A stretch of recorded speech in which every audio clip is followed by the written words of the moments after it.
Greetings, citizens of the world. This is a message from Anonymous for the World Health Organization.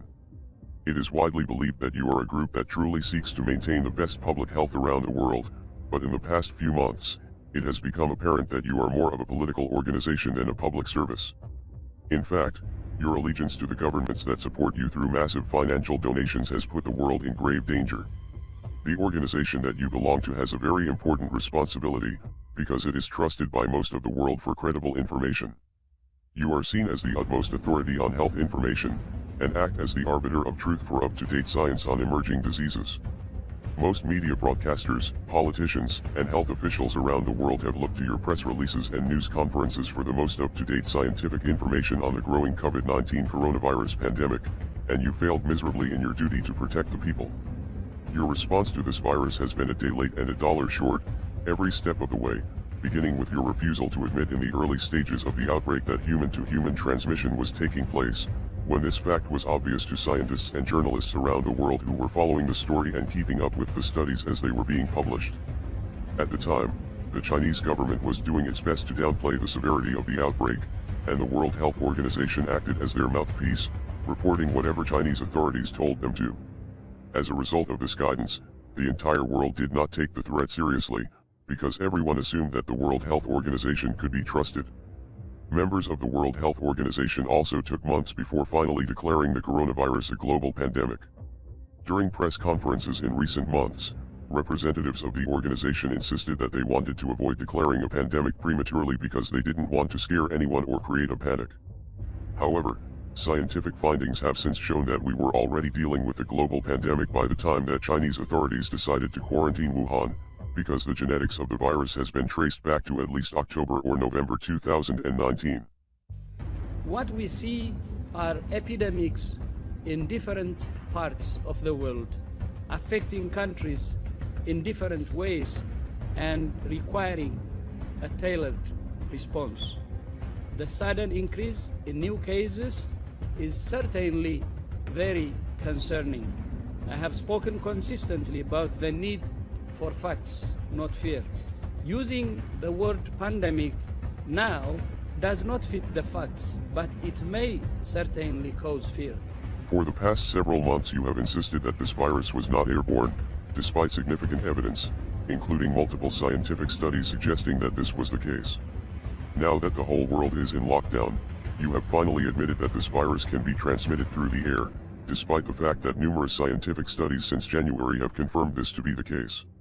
The general population has been getting a very confusing message, and very bad advice, thanks to these conflicting reports, and the murky definition for airborne, that is being used by health officials.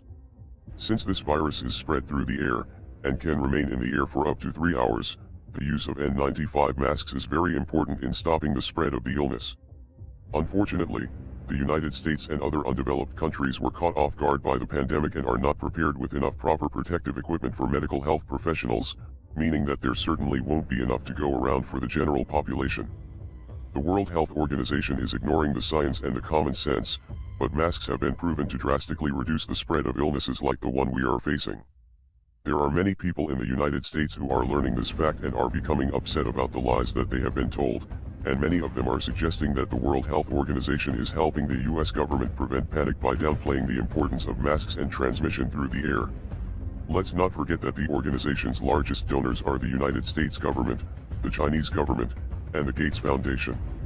This is perhaps why WHO officials have refused to recognize Taiwan as a separate entity from China, and why the organization has praised the leadership of both the US and China, despite the fact that both governments have been criticized for their lack of transparency and the heavy-handed tactics that have been used to enforce quarantines.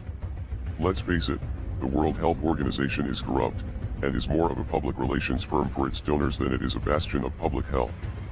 The organization does not have a good track record with outbreaks either, and rarely does anything of value to actually help. In 2015, the World Health Organization admitted that they did a bad job at handling the Ebola epidemic in West Africa.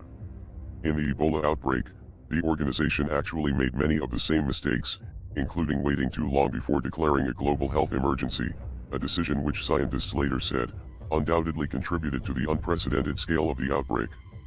After the failed response to the Ebola epidemic, The previous Director General was replaced with Tedros Adhanom Ghebreyesus, who is now the face of the organization.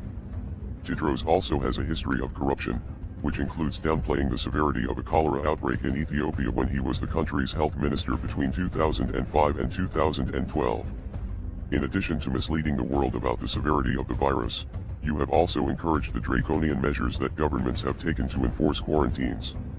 As the Chinese government was silencing doctors and locking them in quarantine for speaking out, Tedros and others praised its response, and urged other governments around the world to take similar measures.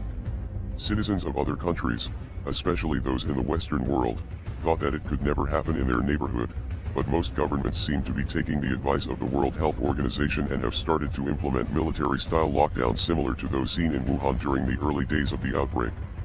We are anonymous. We are legion. We do not forgive. We do not forget. Expect us.